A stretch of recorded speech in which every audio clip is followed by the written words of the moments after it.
तो गाइस कैसे हैं आप सब लोग। मेरम सर्वाइवल इंस्टिंक्ट्स के एपिसोड 143 के साथ हाजिर हो। तो लास्ट एपिसोड के एंड पे हमने देखा था कि हमारा सियोलवी जो होता है वहां पर अब सोच रहा था कि कैसे वो फाइट करे, जबकि दूसरी तरफ से मिस्टीरियस कंपनी का जो कैप्टन के साथ उसका जो गार्ड होता है वो उसे कह रहा होता है कि मुझे लगता है कि जहाँ पर उस मैजिशियन ने इसके ऊपर स्पेशल स्किल को यूज किया था, लेकिन ज्यादा देर तक वो स्किल्स को यूज नहीं कर पाएगा। और इसी के साथ उसका बॉडीगार्ड उसे कहता है कि मुझे लगता है कि उसके साथ जो वॉरियर खड़ा है वो ताइयोंग मा है, जो 7 एनवॉयज में से एक है। इसी बंदे ने हमें यहाँ पर टिप दी थी, लेकिन इस बंदे को भी हराना पड़ेगा वरना हम लोग यहाँ पर के सामने टिक नहीं पाएंगे। तो इसी के साथ ही बॉडीगार्ड उसे कहता है कि तुम यहाँ पर अपने बाकी के रिमेनिंग लॉस्ट सोल्स के साथ फाइट करो, जबकि मैं जाकर उसको संभालता हूँ। तो वो उसे कहती है क्या तुम्हें लगता है कितना काफी रहेगा? तो वो उसे कहता है कि हाँ यहाँ पर इतना काफी रहेगा, हमारे पास जितनी भी लॉस्ट सोल्स बनी है वो सारी की सारी लॉस्ट सोल्स के साथ हम लोग इनसे फाइट कर सकते हैं। बाकी के सभी लोगों को संभालना तो आसान है, तुम यहाँ पर अपने जितने भी लॉस्ट सोल्स हैं उन सभी के साथ उनके ऊपर अटैक करो, मैं जाकर ताइयोंग मा के ऊपर अटैक करता हूँ और तुम्हारा मेन फोकस जो उस लड़के के ऊपर रहना चाहिए। तो वो कहती है तो फिर ठीक है, हम लोग यहाँ पर वाइड रेंज स्पेल को यूज करेंगे, यानी कि आपने अपनी जो स्पेशल स्किल है मेंटल टेक्निक्स उनको यूज करेंगे।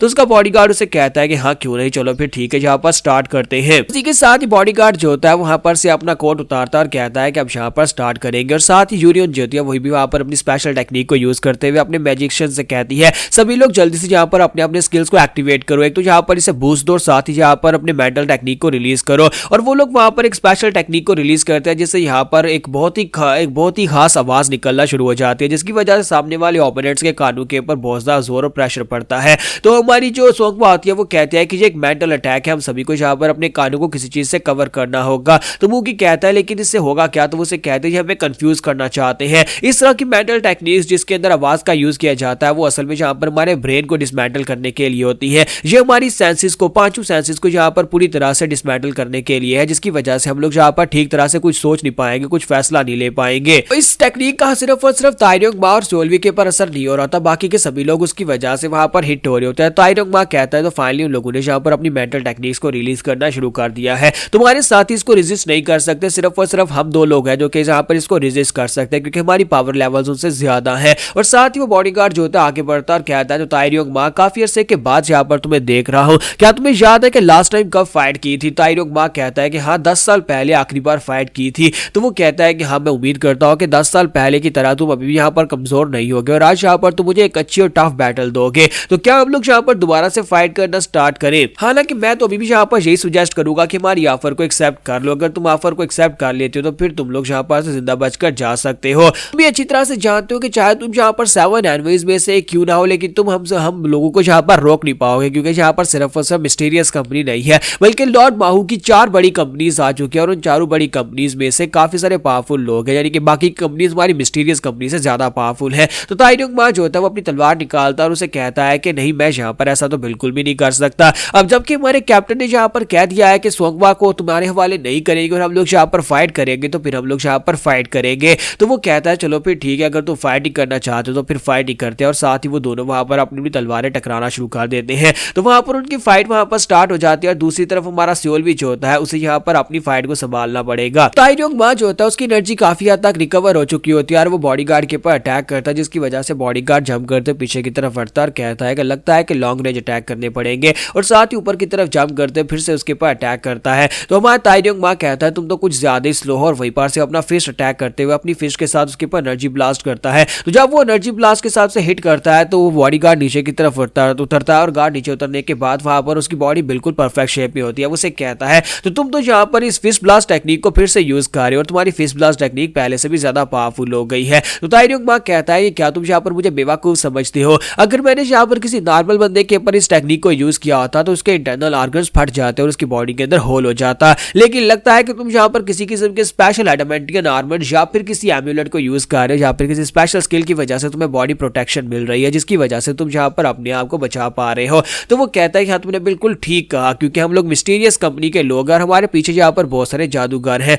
और हम सभी लोगों ने यहाँ पर स्पेशल टेक्निक को यूज किया हुआ है, जिसकी वजह से हम लोग अपनी बॉडी को हार्डन कर सकते हैं। लेकिन तुम इस बारे में क्या जानोगे? और इसी के साथ ही वहां ताइयोंग मा से कहता है कि तुम यहाँ पर मेरे बारे में तो जानते हो कि मैं यहाँ पर कैसा हूं। तो वो कहता है हाँ मैं तुम्हारे बारे में जानता हूँ, तुम यहाँ पर ब्लैक स्पीयर डीमन स्पिरिट के नाम से फेमस हो। तुम 7 एनवॉयज में शामिल हुए क्योंकि तुम यहाँ पर एक स्पीयर के साथ किसी की जान बड़ी आसानी से ले सकते हो। हालांकि तुम एक बहुत ही काशिश इंसान हो, फिर मुझे समझ नहीं आ रही कि तुम यहाँ पर किसी दूसरी टीम के लिए जिसका तुम हिस्सा भी नहीं हो उनके लिए यहाँ पर इस सब सिचुएशन से क्यों गुजर गुजर रहे हो, जबकि तुम बड़ी आसानी से सब सिचुएशन से निकल कर जा सकते हो। तुम्हारे लिए बेस्ट ऑप्शन यही था कि हमारी बात को मान लेते और तुम्हें नहीं लगता कि तुम्हें यहाँ पर इनके ऊपर कैप्टन बनकर इन्हें ऑर्डर्स देने चाहिए थे, क्योंकि तुम एक कैनवी और ये सिर्फ और सिर्फ एक ट्रैकिंग टीम है। जब किसी के साथ ही तारियों माओ से कहता है कि क्या तुम्हें जरा सा भी आइडिया है कि वो लड़का जो कि इस टीम का कैप्टन है वो कितना कमाल का है, उसके पास कुछ ऐसी एबिलिटीज है जिनको मैं फैंडम नहीं कर सकता, जिनके बारे में सोच भी नहीं सकता, उसके पास कुछ ऐसी टेक्निक्स है। तुमने कभी किसी को इतनी यंग एज में इस लेवल पर पहुंचते हुए देखा है? तुमने नहीं देखा होगा। और इसी के साथ ही वहां पर दूसरी तरफ से गार्ड से कहता है कि हाँ मुझे पता है कि यह लड़का यहाँ पर वाकई में अनबिलीवेबली स्ट्रॉन्ग है,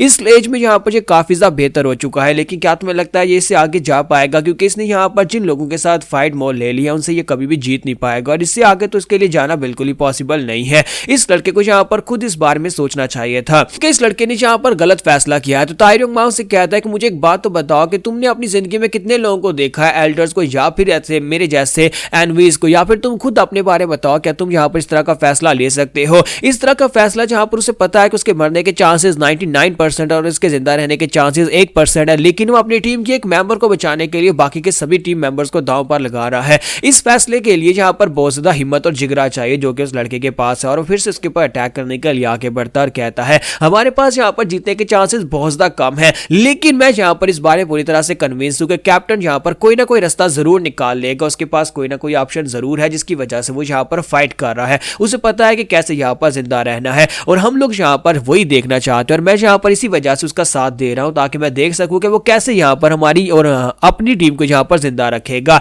तो यहीं पर दूसरी तरफ का सीन दिखाता है जहाँ पर मां सियोल जो होता है उसका सर भी वहां पर चकरा रहा था और कहता है कि इन कमीनों की मेंटल टेक्निक की वजह से मुझे भी यहाँ पर काफी ज्यादा दिक्कत हो रही है। तुम्हारे सियोल के बॉडी पार्ट्स जो होते हैं वो कंफ्यूज हो रहे होते हैं, और इसी के साथ ही वहां पर उसके सामने वो फ्रोजन ज़ॉम्बी आता है जिसकी फाइटिंग पावर 30 मिलियन होती है। तो हमारा सियोल भी कहता है कि इससे फाइट करना काफी ज्यादा मुश्किल है क्योंकि इसकी फाइटिंग पावर तो यहाँ पर काफी ज्यादा, और जैसे वो एक्सट्रीम फ्रीज टेक्निक को यूज करता है और अटैक करने लगता है, तो इसी के साथ ही वहां पर सिस्टम उसे कहता है तो क्या तुम यहाँ पर हम चाहते हो कि हम तुम्हारे लिए कुछ डिसाइड करें या फिर तुम खुद अटैक करोगे? तुम्हारा सियोल भी खुद से वहां पर अटैक को डिसाइड करके जैसे वहां पर अटैक करने लगता है वो ग्राउंड के ऊपर गिर जाता है। वो कहता है ये क्या हो रहा है, मैं तो आगे की तरफ भागने का सोच रहा था और मैं ग्राउंड के ऊपर कैसे गिर गया? ऐसे लगता है जैसे कि मेरी बॉडी मेरे दिमाग के इंस्ट्रक्शंस को फॉलो नहीं कर पा रही, ऐसे लगता है कि जो मैं यहाँ पर उसे कहना चाहता हूँ मेरी बॉडी वो सब कुछ फॉलो नहीं कर रही। उसी के साथ ही फ्रोजन ज़ॉम्बी जो होता है उसके करीब पहुंच जाता है और उसके ऊपर अटैक करने लगा, और इसी के साथ सियोली फिर से वहां पर एक्सट्रीम फ्रीज टेक्निक को यूज करता है और सिस्टम उसे कहता है अब बताओ कि तुम क्या करना चाहते हो, क्या तुम चाहते हो कि सिस्टम तुम्हारे लिए डिसाइड करे या फिर तुम खुद फाइट करना चाहते हो?